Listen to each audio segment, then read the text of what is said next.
today we're going to be taking a look at set 2506 Skull Truck from the Lego Ninjago theme, containing 515 pieces. This set retailed for 60 US dollars.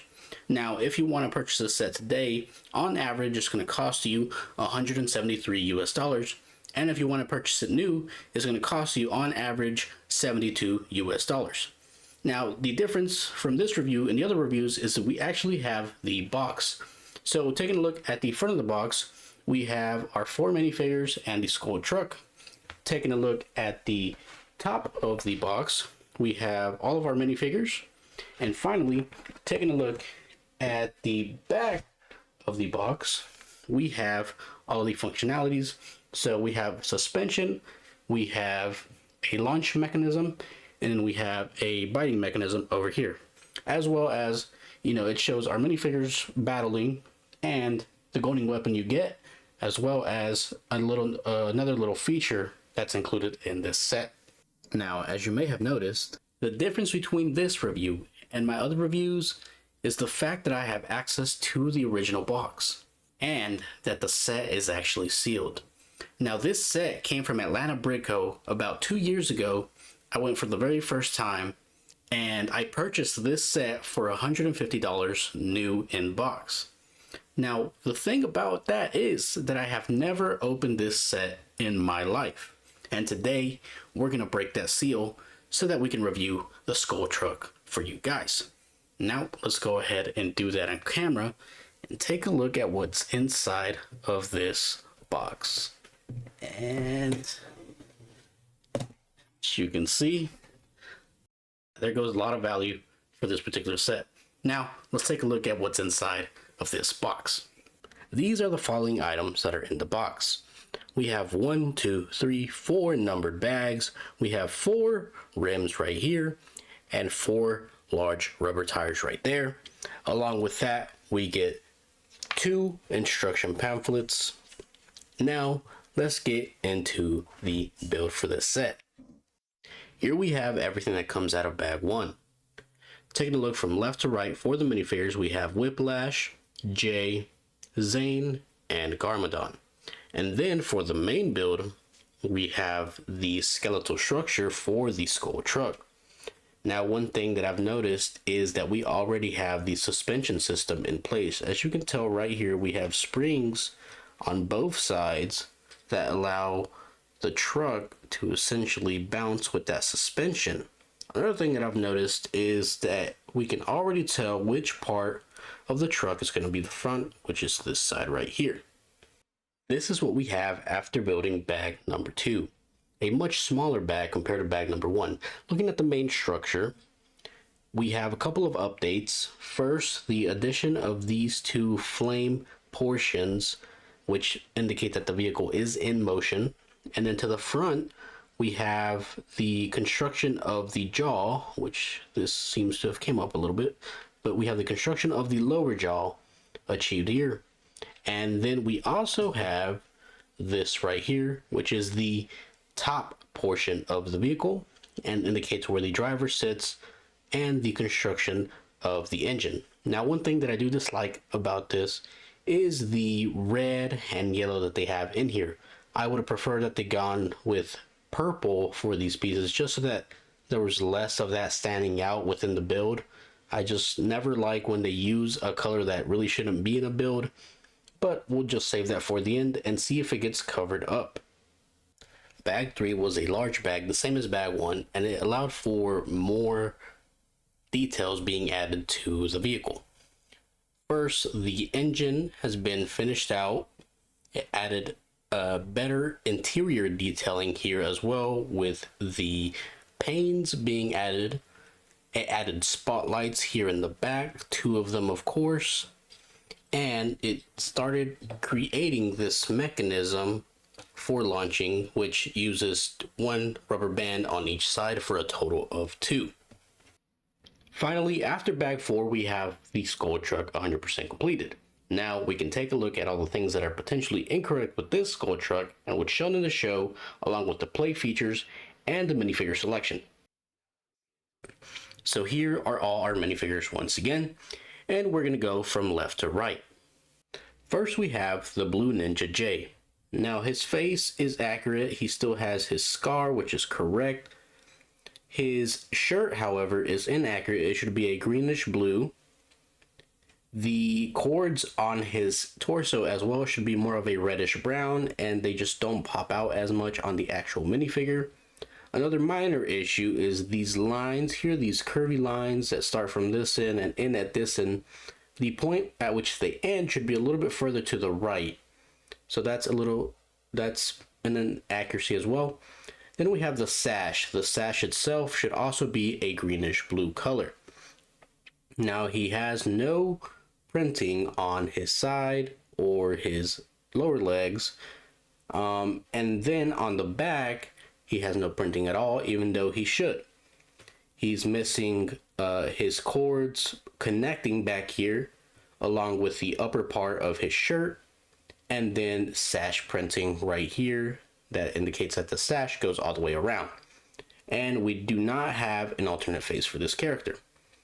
Now here he is fully geared up with his mask, and we also get the nunchucks of lightning in the set, which could have been a lot better, but for what they are fine. They definitely could have brought a better mold for them, in my opinion, but it's okay. Next, we have the Ninja of Ice, Zane. His face is accurate. He has a very serious look to him all the time, so I think this suits him well. His torso is accurate, except for the minor issue again, where these curvy lines are ending too far out. They should be pushed a little bit further in. His shirt color, along with his cords and his sash color, are all correct. And he does not have any printing on his side here. And on the back, he also does not have any printing, even though he should. Again, he is missing his sash coming down the back right here, as well as back printing where his cords meet, and that shirt printing on the back as well. And of course, as you can see, he does not have any alternate faces, which is okay. Now here is Zane fully geared up, and he comes with a spear, which I think it's okay. I would have preferred that they give him some ninja stars, as he is kind of trained mainly for those weapons in general, but a spear is perfectly fine. Taking a look at our only Skulkin minifigure, we have Whiplash. Now Whiplash does not appear in the main show, he only appears in the mini movies. But we can still discuss inaccuracies with his character. First, the head shape is correct. His eyes, however, the pupils of his eyes should be black. This crack right here in his face could have more deterioration, but this suffices for what we have received. His armor, these black white spikes here should be all black, and then he should have brown right here on both sides, indicating that it has been wrapped up and it's kind of falling apart to some degree. This symbol is accurate as well. The sash color is accurate. Taking a look at the back, he should have some back sash printing that has the same color as his front part. And there's another thing. It's this little worm coming out of his head. So in the show, we do not see this worm coming out of his head, so this is inaccurate, but I think the addition of this adds so much more character to him that I think it's perfectly fine for this minifigure. Now here he is with his hat, which is accurate to him, and he also receives this as a weapon, which is a bone axe of sorts. Now, I am a big fan of these axes, so I think this is a perfectly fine weapon for our Skulkin minifigure. Moving on to our final minifigure, we have Lord Garmadon. Now, Garmadon's face is all accurate. His torso printing is accurate. This sash color could be a little bit of a brighter purple, but that's okay. He does not have any leg printing in the show whatsoever. No side printing except the sash coming around. And on the back, he should have some sash printing right back here, indicating that the sash is coming around again. and he has no back printing in the show. And here he does not have an alternate face, which is perfectly fine. Now Garmadon also wears this helmet in the show, which is accurate to his character. And he's also given this staff as a weapon, which is not accurate to his character. So overall, I think it's a solid minifigure. It's accurate, pretty much the most accurate we've seen so far. Even though this weapon isn't very accurate, I still think it fits him perfectly fine. Finally, we have the Skull Truck. Now we're gonna move our way from the front to the back of the vehicle. Now let's turn this vehicle and let it face us so we can get a better look at it. First, under this lower jaw, there should be a bone-like structure, but there's not enough space under there for one, so that's perfectly fine. This middle portion where it's black should actually be purple, as it is in the show. Moving to the upper jaws here, there should be four teeth, and two of those teeth, the two widest, should be canines. Now the actual design here for the skull is a little bit inaccurate to what's shown in the show, but I actually prefer this design better. And then moving to this top area here, this area, instead of being white, should be purple. These claws that are coming out of the engine should not be here at all. The design of the engine is, in my opinion, very accurate to what's seen in the show. The only thing that I would say is inaccurate is the colors. Instead of this dark gray, it should be a chrome color. Then moving to this portion right here where the panes of the vehicle are to see out, they should be a lot taller. The top of the window panes, essentially where this area is, should be equal in height to this portion right here. And so these are, slightly lower, maybe 4 to 5 studs lower. And then in the middle of these panes, there is a bone that is being held up by a black piece as well. Then from there, moving to these mirrors on the side, the mirrors are actually attached to large bones in the show, which are about that much in length. And the window or the mirrors themselves are about 1x2 studs in length. So these are too small for what's seen in the show. Another thing we can look at here is the doors. So the way the doors work is they open sideways instead of on a hinge, essentially going outwards. So they open going downwards. Now, this design is accurate to what's seen in the show. Well, the feature of opening this way it's seen in the show, but the design of the doors is inaccurate. Instead of this design of just one bone here, there should actually be rib cage like claws going upwards here, kind of like these right here. So if we would have had some of these attached here going upwards or attached down here, that would have made it a much more accurate design. Now going inside to where the driver sits, this portion is about as accurate as it's going to get. You don't really get to see much into the cockpit for the show, but there is a couple things that are missing.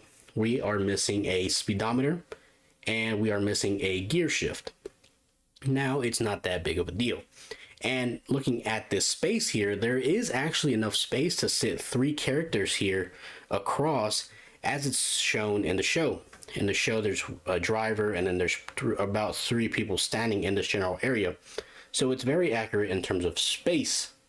Now we also have this back portion right here. These, if I can get my hand out the way, these bars back here, there should be only 3 of them, and here we have 4. And these bars should also be white instead of black. Then these spotlights here, these 2 spotlights, they should be closer together. Then we can take a look at the side here. These thrusters, I would call them, there's one on each side, are not accurate to the build. These are never actually shown at all. Instead, the vehicle actually goes much lower in terms of the build for it in the show. Then we have this side right here. It's very inaccurate, I'll say that. First, it follows the same format as a door where the rib cage design goes up here and it kind of curves in a little bit. And it could have been done using these same pieces and still having this pod mechanism here as well. It would have just taken a little bit more design and thinking, as well as this space in here that is very empty should not be this empty, to be honest. It should be a little bit more filled out, as there seems to be a good amount of room here for standing that it's seen in the show. Now again, this side we don't really see much of, so the design here, I understand that I understand that the designers take the liberty of designing this a little bit differently, but I still think they could have kept the general design there to begin with. Now, looking at the other side, if I can flip this giant vehicle over, we have the same thing on this side where it's another pod to hold an enemy. Now, we never see that in the show. Instead, on this side, we see a bunch of chains holding the golden weapons against the wall as they are being taken away by Samukai to the underworld. I think that could have been easily done here in some sort of way, but they just did not do that for whatever reasons. I guess it was budget constraints. If I'm making a hypothetical guess, I will say budget constraints would probably be the main factor. Then moving on to this launching mechanism here. The launching mechanism, the way it's built, seems very accurate to what's in the show. The only thing that, or the only two things really that are inaccurate are, first, there is 4 fingers on this hand instead of 3. And in the show as well, there's a chain attached to it so that when you launch it and it goes out very far and captures whatever it's capturing, it retracts as well, and that chain works as a retraction device. So that's one thing that they're missing here again. And then finally, looking at the back here, this empty space back here, there's actually some crates seen in the show, maybe 1 or 2 crates that contain something. I feel like they missed out on an opportunity to just cover up this blank space with that. They could have had 1 or 2 crates with, maybe some weapons or something back there. That would have been perfectly fine for me. So they missed out on that. And then finally, actually, these wheels. The wheels themselves are accurate, but these little